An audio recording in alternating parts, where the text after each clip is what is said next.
Quran surat As-Sams ayat 8, fa'alhamaha fujuraha wa taqwaha. Maka Allah mengilhamkan kepada jiwa itu jalan kefasikan dan ketakwaannya. Pertanyaan, bagaimana memahami ayat ini? Apakah jalan kefasikan dan ketakwaan tersebut Allah ilhamkan bagi hambanya yang dipilih atau hamba itu yang berupaya? Wa nafsin wa ma sawwaha fa'alhamaha fujuraha wa taqwaha.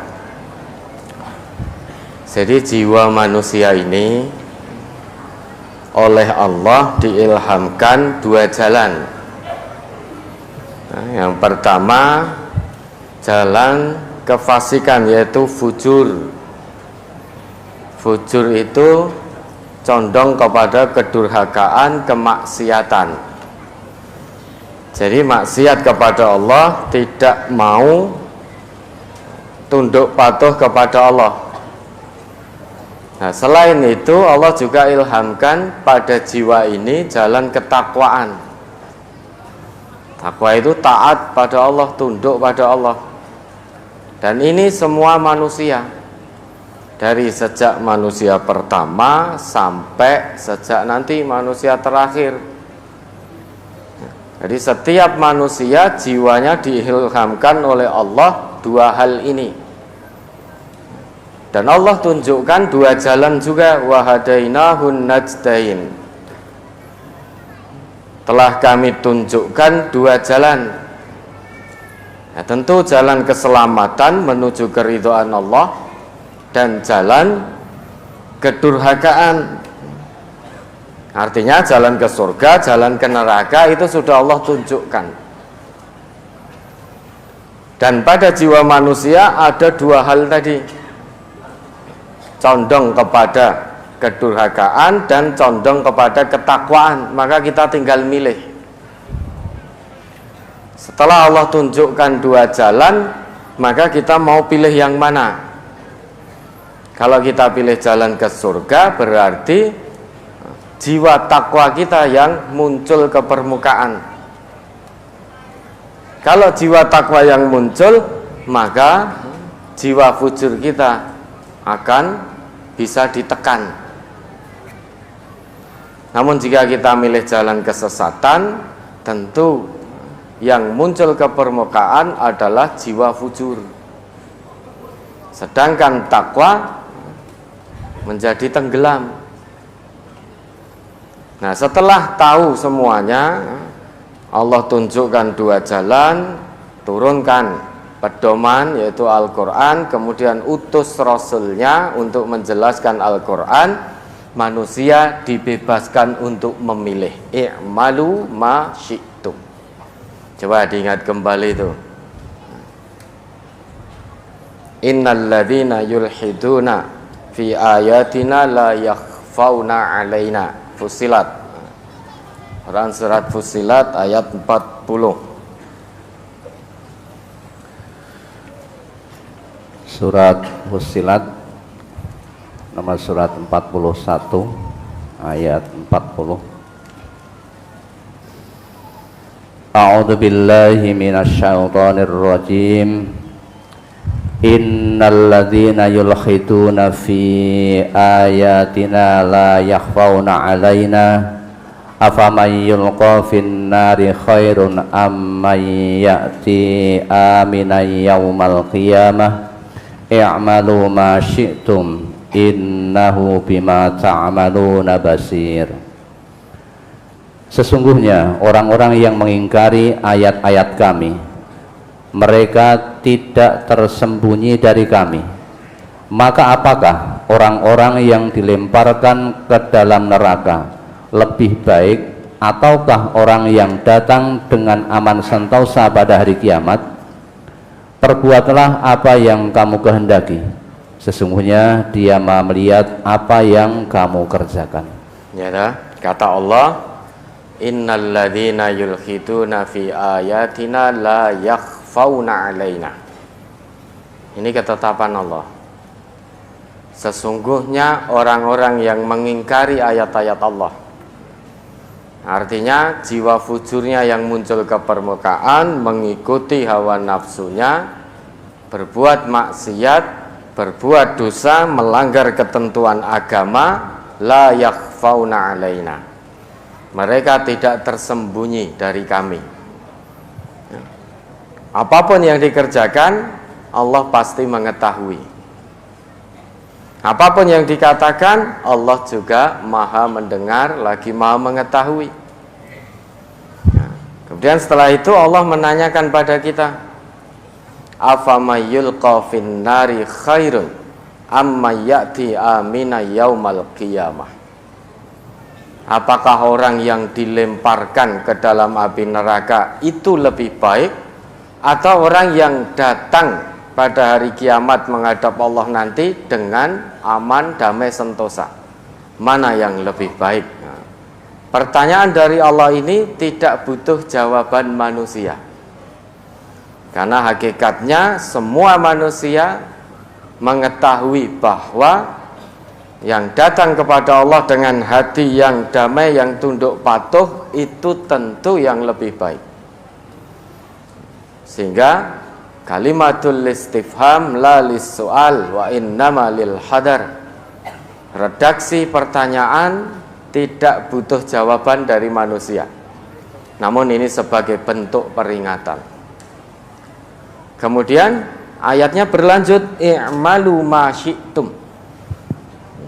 Berbuatlah sekehendak hatimu, wes sak senengmu. Setelah kamu tahu bahwa nanti di sana akan ada orang-orang yang dilempar ke dalam api neraka, ada yang datang kepada Allah dengan damai sentosa, dituntun masuk ke dalam surga. Setelah tahu itu, maka pilih yang mana. Kalau milih aman datang kepada Allah, berarti mengikuti jalan ketakwaan, jiwa ketakwaannya yang menonjol. Semua yang berkaitan, yang mengajak pada kedurhakaan bisa ditekan. Namun jika memilih dilempar ke neraka, berarti jiwa durhakanya yang lebih menonjol. Nah, otomatis sampai kepada Allah, seret masuk ke dalam api neraka. Dan apa yang Allah ilhamkan ini berlaku bagi semua manusia.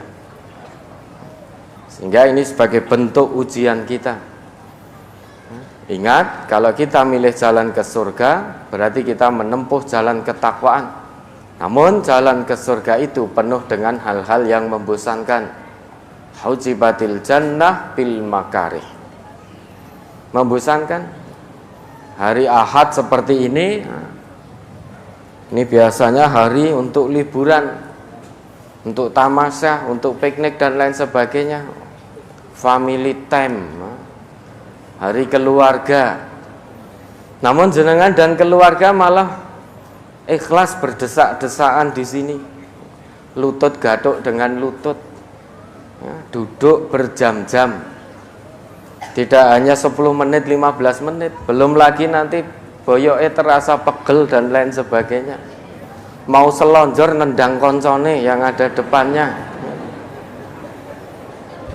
Namun kenapa jenengan milih ke sini? Padahal di sini juga tidak diberi apa-apa. Jenengan bawa bekal sendiri, tempuh perjalanan panjang, korbankan tenaga, korbankan waktu untuk tamasya. Pilih susuan di sini sumuk, gembrobyos, kepet-kepet. Nah, ini berarti dalam rangka kita sama-sama berusaha untuk menonjolkan jiwa takwa kita. Karena ngaji ini satu kewajiban bagi setiap muslim. Ngaji itu tadabbur Quran itu kewajiban setiap muslim. Tentu kalau kita menuruti jiwa fujur kita, pilih di rumah. Ya, pilih di rumah, toh juga bisa dengar melalui radio, melalui TV, bisa selonjoran, bisa sambil tiduran, sehingga lap dengar lap gitu kan, seperti didongengkan. Kalau kita memilih hawa nafsu, ya kita pilih di rumah, pilih di rumah. Namun panjenengan yakin pada Allah, pada Rasulullah, akan janji Allah dan janji Rasul. Meski berpenat-penat, berlelah-lelah, namun yakin betul akan mendapatkan janji Allah, bahagia dunia, bahagia akhirat. Maka muncullah jiwa takwanya. Kalau milih jalan ke neraka mengikuti jiwa fujur, itu nyenengke. Wa khujibatin nar bisyahawat. Jalan ke neraka itu dipenuhi, dihiasi dengan hawa nafsu, hal-hal yang menyenangkan. Sedangkan hawa nafsu manusia yang sepi dari iman itu seneng. Pokoknya kon bongsone maksiat itu cocok dengan hawa nafsu. Innan nafsa la'ammaradum bisu. Seneng. Manusia itu pacaran seneng, kan menyenangkan sekali. Sudah punya pasangan yang halal, masih cari pasangan yang haram. Sudah punya pintu halal, cari pintu yang haram. Pokoknya segala hal yang bermaksiat kepada Allah itu tampak menyenangkan. Memang jalan ke neraka seperti itu. Korupsi seneng untuk duit tokeh. Panjenengan kerja secara halal dari pagi sampai lembur, tidak hanya banting tulang, banting daging juga. Dapatnya hanya kadang sedikit. Orang korupsi duduk santai, tidur-tiduran, dapatnya miliaran. Kan tampak menyenangkan. Tertipu, ingin menipu Allah, Allah membalas tipu dayanya. Ya, kurang lebih seperti itu maksud dari ayat ini. Sehingga pada jiwa setiap manusia ada jiwa fujur dan jiwa takwa. Tinggal kita memilih yang mana. Apakah mengikuti jiwa fujur kita dengan terus berbuat maksiat sehingga jiwa takwa kita menjadi tenggelam, tidak muncul, atau kita memilih jiwa takwa dengan segala resiko dan kepenatannya, namun balasannya manis dari Allah, bahagia dunia akhirat. Kalau pilih jiwa takwa, maka jiwa fujurnya tertekan, hawa nafsunya tertekan, tidak diperturutkan. Ya, ada lagi.